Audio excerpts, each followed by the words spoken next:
Hi, my name is Jeff Slaton, and I'm an engineering and technology teacher here at Callaway County High School, and I'm the coach of U.S. First Robotics Team 3843. Well, First Robotics came to me in 1996, I believe it was. I had an opportunity to work on getting a grant, had to find matching funds. The governor we had at that time here in Kentucky really bought into and promoted First Robotics. I wasn't able to secure the funding. I was a young teacher. I'd only taught school about 5 or 6 years at that point. I really didn't have a lot of connections to secure the kind of backing it takes to enter the competition. But in 1999, Tom Lowe came into the picture, who was a PhD at the university at the time. Dr. Lowe was directly involved in developing a summer robotics camp.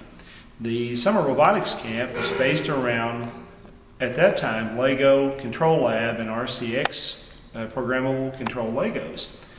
Tom was had one time had been a product developer with engineering Legos with the Lego Corporation. He had a lot of contacts, and he had heard of my interest in robotics in high school students, and he knew that I taught here. And he called me and said, "Hey, would you want to help out with our summer camp, our robotics camp?" And I said, "Sure." And 12 years later, we're still running. It's a strong summer camp, one of the longest running Lego-driven, NXT-driven, RCX-driven robotics camps in the country. We have a website that's been seen by lots of folks from around the world. We've had students from all over who've participated. And here locally, I sort of become known as the Lego robotics guy. Well, in the fall of 2010, Jenny Harper, our local 4-H agent, come into my classroom one day with a 4-H agent connected to the University of Kentucky, and they said, "Hey, we know you have interest in robotics.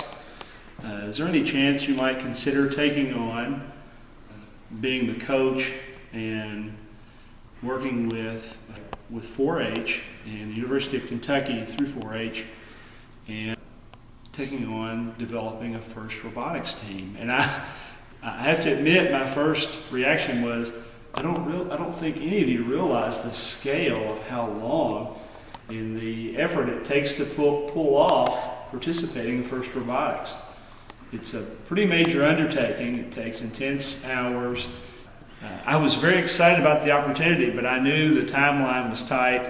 We were just days away from having to have all of our ducks in a row with the registration process through First Robotics. I said, "Hey, I want to do this." I said, not only for me, I said, but I want to see this happen with school kids, and I want to see this happen in the classroom, and I can see potential directions for using the technology for lots of other things, and not just for building robots for contests. But like so many people who get involved with First Robotics, it doesn't take long and you are absolutely hooked. You go to one event and it will leave an impression on you like nothing else. It's not like any other event you've ever been to.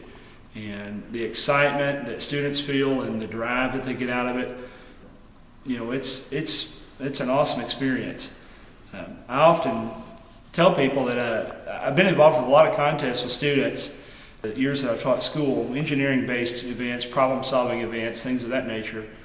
This is the kind of thing where a lot of times with student competitions, it's hard to get kids motivated to do it. With First Robotics, we have to turn the lights out at 11 o'clock at night and say, "You guys, I've got to go home." They're still here working and wanting to do things with it and experiment with it and learn more. For us, it's been an exciting season, to say the least, to complete our first year. And we met all the goals that we set as a team of mentors and as a coach. And I know the students were excited, and we're looking forward to the opportunity to do it again.